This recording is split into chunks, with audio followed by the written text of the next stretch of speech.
Good evening, everybody, and welcome to this special emergency update here of our live storm coverage. We are talking about a very large storm system that's going to be moving across the United States Thursday, Friday, and into Saturday, which Saturday and overnight into Sunday, we are going to be seeing some effects of this system.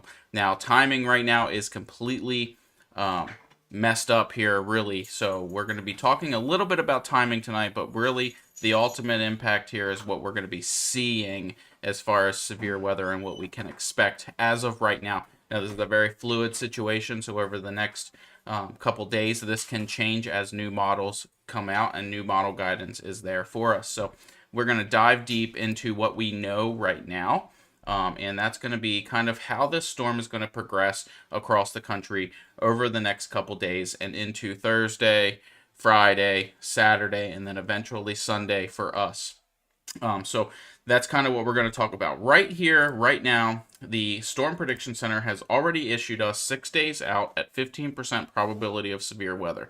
Now, does that mean we're going to be seeing a major line of severe weather moving through our area? Not necessarily.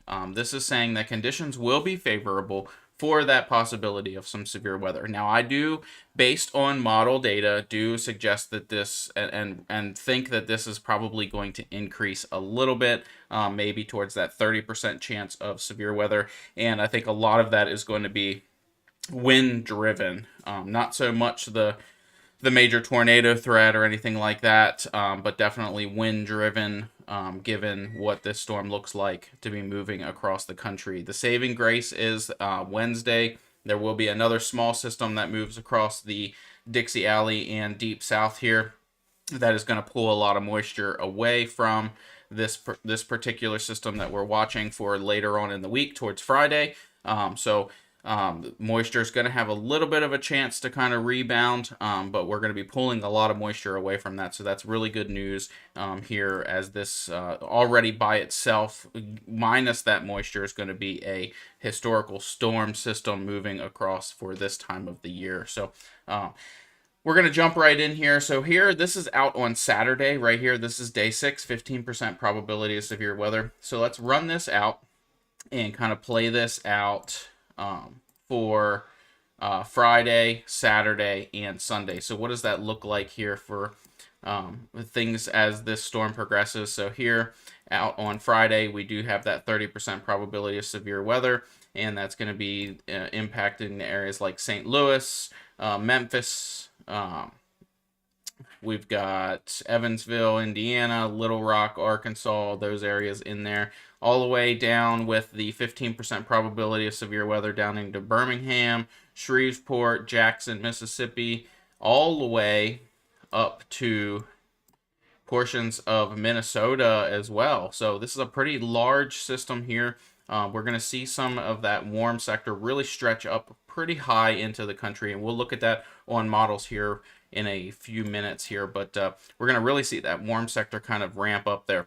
Now, the biggest concern really is going to be obviously that tornado threat. So if we go out here to day 4, or day 5 here, we're going to really start seeing the areas ramp up. Right now, currently, still that 30% probability of severe weather. There is no tornado guidance on this yet, but if we're going to be seeing a significant increase in the tornado potential to the point where we could see a tornado outbreak in portions of Mississippi, Alabama, and even extending into Georgia and up into portions of Tennessee. So if you see up here, we've got this little bit of Tennessee, just shy of Nashville there, where we could potentially see that severe weather moving up into this area. Now, don't discount the fact that they still have a 15% probability of severe weather all the way stretching up into portions of western Pennsylvania, northeastern Ohio, West Virginia's mixed into that. So you've got areas like Beckley, Charleston, West Virginia, all the way even into extending into Morgantown, West Virginia. Those areas could see the potential for some severe weather. Now, a lot of that, again, will probably be wind driven at that point, but we are going to see a lot of that moisture stick a little bit further south here, and we'll take a peek at that here on the models as we move along. But then that, again, eventually here, that brings us into Sunday out on day 6, where we're seeing our 15% probability of severe weather here along the Grand Strand and parts westerly here, even out into areas like Greenville, Columbia, up into Charlotte, Greensboro, and this extends all the way up into the Hazleton, Pennsylvania. So north central Pennsylvania as well can see some of that, almost extending all the way up into the Williamsport, Pennsylvania area. So, and all the way down to portions of the Florida Panhandle, Apalachicola, Tallahassee, Panama City, those areas right in here could see the potential for some severe weather as well. So how does that play out here on models? So this is what we're going to be looking at here over the next couple days. And what we're looking at here is out here. This is out on Wednesday. So this little trough right here is the system that's going to be kind of working through over Wednesday, Thursday, and then eventually we have high pressure built in here. So we don't have to worry about anything from this system, but this system could bring the potential for a tornado risk to portions like Oklahoma, northern Texas, even into Arkansas. Those areas could see the possibility of some tornado risk or severe risk tomorrow. I think a lot of this system here is going to be hail driven. So I think a lot of big, large size hail is possible in these areas for Wednesday. And then this is going to be looking to be a nocturnal threat here, so an overnight threat. But as that trough moves through, it's going to be pulling some moisture off of the Gulf. So right now, this Gulf is just very moist right now, very, very moist. And this system's going to come in and kind of rob it of some of that moisture, which is really good because what we're really watching is this deep trough back here over portions of California, making its way into California on Thursday. And then eventually you can see that negative tilt here. So negative tilt's never a good thing when you're talking about Dixie Alley, especially when it's bringing with it, 120 knot winds in the upper levels. This is the 500 millibar. So these are very powerful winds aloft at 500 millibar. And we'll take a look at what that looks like at 850 millibar, which is just a couple thousand feet off of the ground here. But this negative tilt is a big deal for the Dixie Alley as far as moisture goes. So what we have here is we have a deep trough of cold air swooping down from Canada, and we've got this warm air working its way up. And when those two mix, along with those warmer temperatures and the dew points, which are forecast to extend pretty far north, not as robust as what we had originally thought for Thursday or for Friday. But we'll talk about that for Saturday. Things are going to change drastically on Saturday as far as dew points go. But when you get this mixture of all of those ingredients, the changes with the upper level, the winds as they go aloft from the surface all the way up, you start to run that tornado risk, and that's when you get those spinning supercells and tornado producing storms at that point. So we are here out on Friday right now, and as this system moves across, you can kind of see as we get into the overnight hours and into Saturday morning, things kind of chill out as far as the upper level winds. But what's really concerning is the fact that these upper level winds start to increase on Saturday as we go through the day on Saturday and into Saturday evening, afternoon, evening. Definitely starting to see those 118 knot winds again, moving through portions of northern Mississippi, Alabama, Tennessee, and extending all the way up into the Ohio Valley, Indiana, Ohio. Those areas could see some very, very damaging winds. Now, the good thing for the Indiana, Ohio Valley area is that a lot of that moisture is going to stay far to its south, but this is going to set up Alabama, Mississippi, and even portions of Georgia for some severe weather risk and tornado risk as well. Not impossible to see a major tornado outbreak here on Saturday for those portions of Dixie Alley. So we're definitely keeping an eye on that, and we will be live for any kind of tornado outbreak that might occur with live radar feed as well. So if you have loved ones down in these areas, let's start planning ahead here. This is not definite right now, but there is definitely major confidence over the past, even out to last week. There's been some very good confidence in the model runs that something is going to happen. This is a very large storm system, and we're going to be down in the 760s as far as millibars. That's in the upper levels. So a very large low pressure system is forming here, and models are very confident on that. So you can see this as we move through Saturday night into the early mornings on Sunday, that robust wind here. This is, you're talking 115 knots here in the upper levels, and then eventually as we get over, as the trough starts approaching our area on Sunday, this is going to be 1 o'clock on Sunday here. This is you're still looking at 102 knot winds here in the western portions of South Carolina as well. Now, how does that translate here to the 850? This is a little bit lower winds. This is the shifting of the winds aloft here and the wind speeds as well. So that's what we're looking at as far as the factors here. So we'll bring this back to Wednesday, and we'll run that system out. So this is that system. This is that trough here, that small little system that's going to bring that little bit of a tornado risk, majority hail risk here for Oklahoma, portions of northern Texas and Arkansas as well on Wednesday. Tomorrow, that's going to work its way through, and then in builds this big giant trough here. This is 850 millibar winds, so this is just several thousand feet off of the surface here. So you can see this building in, and as we get into Friday here, you can see pretty robust winds. You're talking about 60 to 70 knots here in portions of Arkansas. You've got Oklahoma, you've got Mississippi, Louisiana, starting to see some of those. And then up into the Midwest here, and then the Ohio Valley, you're getting some of those 68 mile an hour or 68 knot winds aloft, just off the surface here. What we're seeing here is that in the overnight hours between Friday and Saturday, things kind of chill out, and then Saturday during the day, you can see these 60 to 70 knot winds here again for portions of Mississippi, Alabama, extending up into Nashville.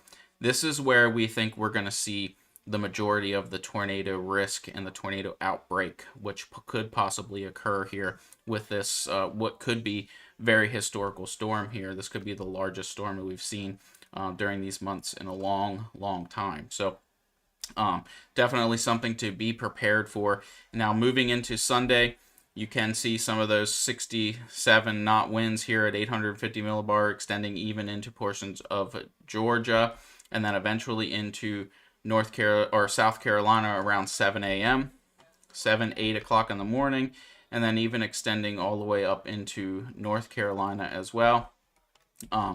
But I think the majority of those major winds are going to stay just a little bit north of where the warm nose is what I call it. The warm nose and the dew points is going to extend up pretty far, but I think a lot of this heavier tornado producing winds for that mixture and that equation are going to stick a little bit north of that moisture here. So we'll take a look at dew points here as we go through Wednesday into Friday, so or into Sunday. So let's pull up dew points here, and we'll run them all the way back to Wednesday. So here you can see Wednesday system setting up. We got dew points in the 40s for portions of Oklahoma, extending up into about 57 to 60 Wednesday afternoon, which is where we think we could see, if we bring up composite reflectivity here, you'll be able to see some of these storms start forming in those higher dew points with the temperatures. So we could see the risk of a tornado or two here in these areas. However, looking more like this is going to be a major hail event for these areas, where you could see hail in upwards of 2 inches in diameter. So definitely want to pay attention if you're in Arkansas and even portions of eastern and northern Texas, as well as Oklahoma as well. So back to dew points here. Go back to dew points, and then we're going to move through Wednesday into Thursday. You can see not a whole lot of moisture here that's really concerning, but you can see that system really robs. If you look out at Wednesday, you can see dew points really sticking around in the 50s or so. As we move through Thursday, that system does pull a little bit of moisture off of the Gulf, but high pressure is going to quickly stuff that in the nose. But as we get into Friday morning, you can see those dew points really starting to creep up a little bit more. And as we work through the day on Friday, dew points really stretching all the way up in the 50s, all the way up into portions of Indiana, Ohio, Illinois, up into Nashville, or up into Tennessee, near the Nashville area, Memphis, Tennessee, Arkansas, eastern Arkansas, Louisiana, Mississippi, Alabama. Dew points really starting to creep up there. And then as we go through the overnight hours and into Saturday, this is when that risk really starts to ramp up with this system. As you can see, this moisture really starting to ramp up through the Mississippi Valley and into the Ohio Valley, as dew points as far north as Kentucky reaching 60, 62 there in Tennessee, and stretching all the way back down to the Gulf. So a lot of moisture being forced into these areas, and mixing with those winds, the warmer temperatures, the winds increasing as they go aloft, will give us that wind shear that we need to produce very robust tornadoes that day. So I think any kind of major significant risk is really going to be on that Saturday and then into the evening hours on Saturday, and the early morning hours Sunday, especially for portions of Georgia and western South Carolina. And as you can see on Sunday, that warm nose really starts to point up into portions of Pennsylvania, the Harrisburg area, Pennsylvania, south central Pennsylvania, into Maryland, the DC metro, those areas extending all the way down into portions of Florida and the Florida Panhandle. So we're definitely seeing the ingredients here for a robust storm system. However, a lot of those tornado producing winds are going to be up here in the northeast portion of the United States. So not saying that we can totally rule out a tornado threat here, but the good news is a lot of those 60 to 70 knot winds are going to be sticking at 850 millibar up here over the northeast as of right now. Now, like I said, a lot of things can change here as we kind of move through the next couple days, but we'll definitely keep a close eye on that. We could definitely see the increased risk of severe weather here. I think any risk as of currently right now is going to be that wind threat, but I'm not going to rule out the fact that we may see probably on Sunday a tornado watch for our area, just for the National Weather Service to be a little proactive on this. But again, I think that eastern North Carolina area could see a pretty decent severe weather threat there, as well as portions around Florence and east. We could run that risk of that severe weather as well. So definitely something to keep an eye on. We're going to check out our instability here. So we'll run into instability. As you can see here, as we move through, let's go back out to Wednesday. We'll come out to Wednesday. As you can see, that instability increases over portions of eastern Oklahoma, northeastern Texas, northwestern Arkansas, and even stretching down into portions of Louisiana. And that's going to rob a little bit of moisture off of the Gulf. And as we move through Friday and into Saturday is when things really start to ramp up here for the Mississippi, Louisiana, Alabama, extending all the way up, like I said, into the Ohio Valley with unstable air. And then eventually into our area here on Saturday to Saturday afternoon. Anywhere from afternoon to early evening is when we're looking at our chances of any severe weather here.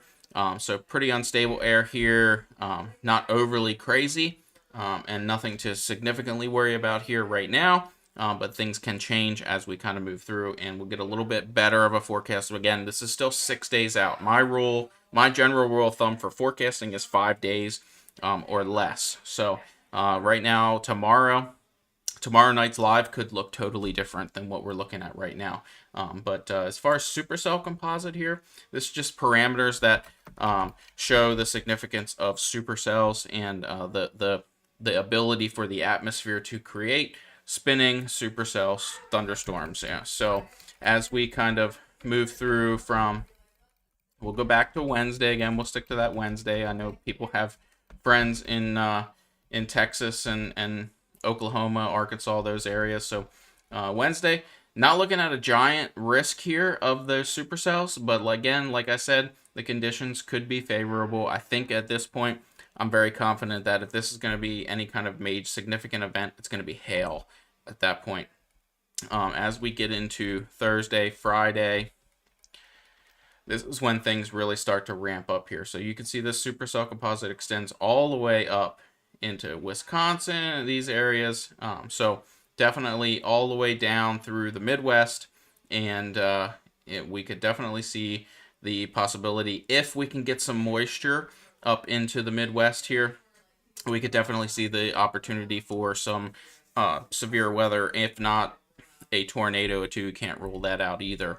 But definitely the significant risk here is going to be Saturday in portions of Mississippi, Alabama, and western Georgia as well. And then as we move into Sunday, you can see that supercell composite really start to ramp up here for our area, along the Grand Strand here, Myrtle Beach, North Myrtle Beach, up into eastern North Carolina, and then eventually clearing out pretty quick there.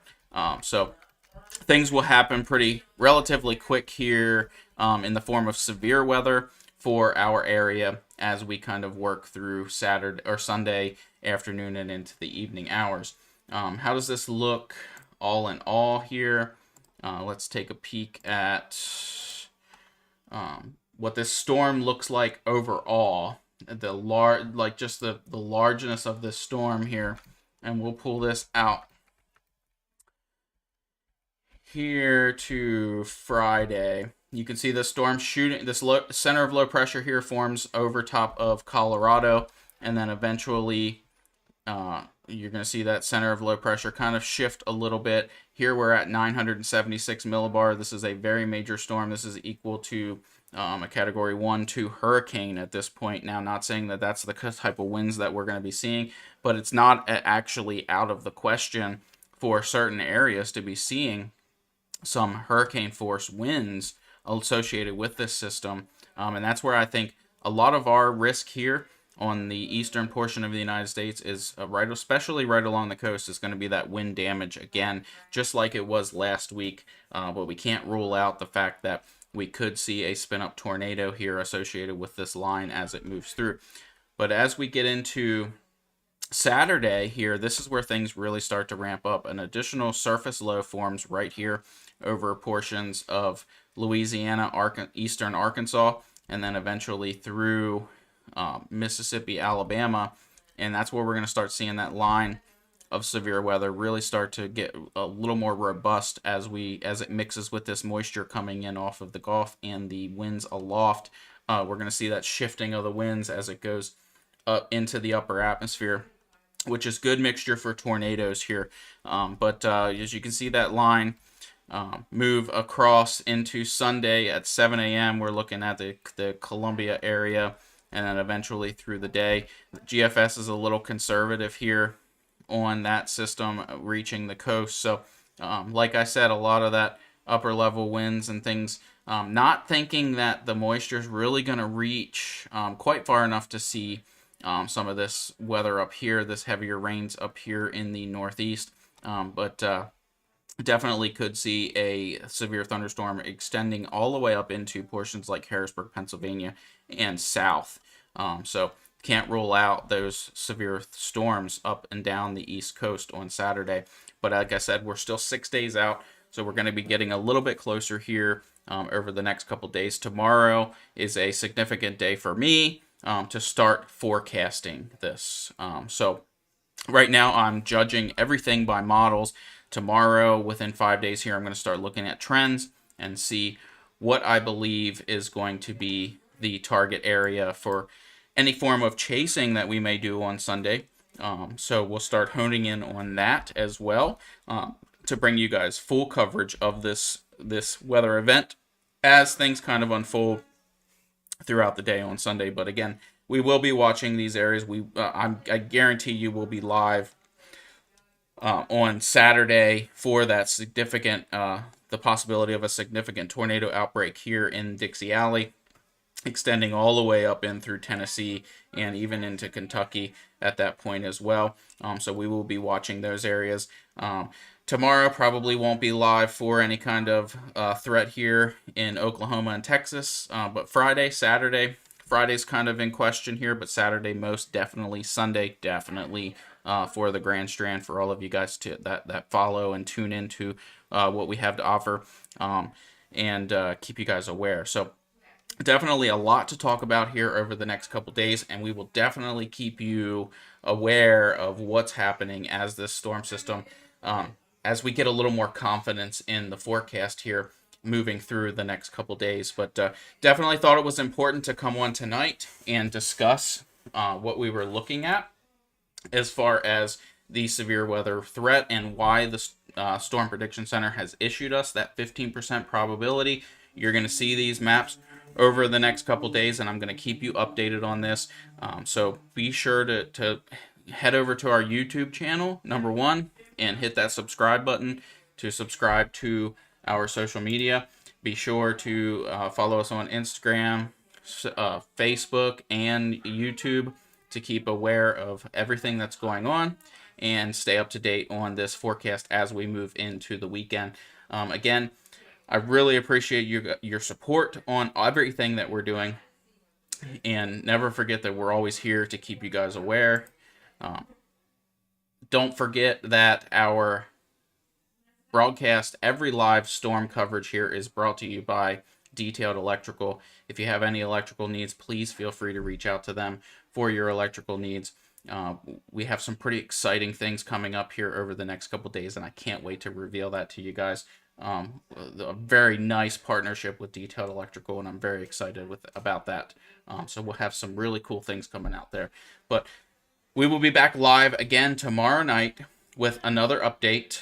I don't expect this 15% probability to change much over, say, the next 2 days. But I do suspect probably coming into the weekend, we'll probably see that ramp up to about that 30%. Can't rule out the possibility of a tornado watch, especially here in South Carolina, and most likely portions of eastern North Carolina as well, moving into Sunday. But again, still pretty far out there. We're going to keep a close eye on it, and you stay safe, and I'll make sure